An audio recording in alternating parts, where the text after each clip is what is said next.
I think if we have to use one word to describe him, he was an artist.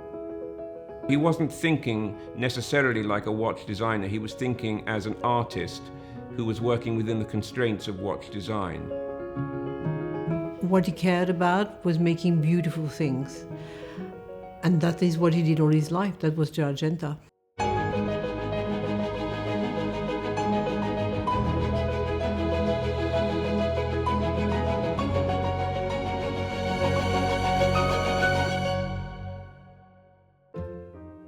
Gerald was a Renaissance man, passionate about art, about culture, about science. He was a jeweler by training, but also had to be free to create. Inside him, it was all about pushing boundaries. That's what he wanted to do all the time.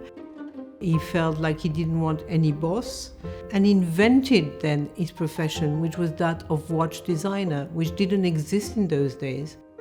He was so far ahead of his time. He brought a new vision, a new dynamism to the field.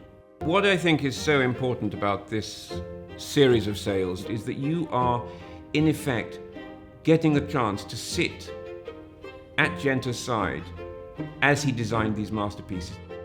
Gerald didn't design, draw. Gerald painted each watch.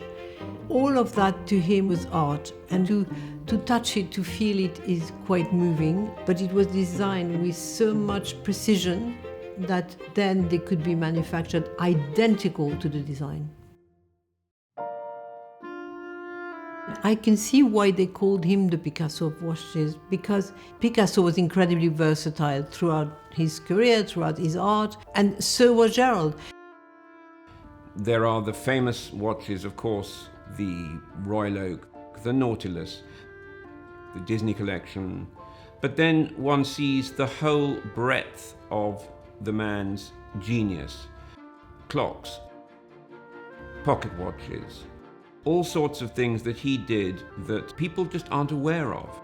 It's testimony to the versatility of his work and to the enduring nature of it that 10 years after his death, there is a new medium that will add to the luster of his name. Gerald would have loved NFTs. I am quite confident of saying that. He's a man who's been copied all his life and who's always been 20 years ahead of his time. And he would have loved that his design, their uniqueness, is recognized forever in the blockchain. There is so much to understand about this man, and this sale, I think, is the gateway, if you like, to broadening and deepening our understanding of this fascinating man. Throughout his life, he always wanted to show that what he did was extraordinary and exceptional. In his own words, if you are not different, you have no right to exist.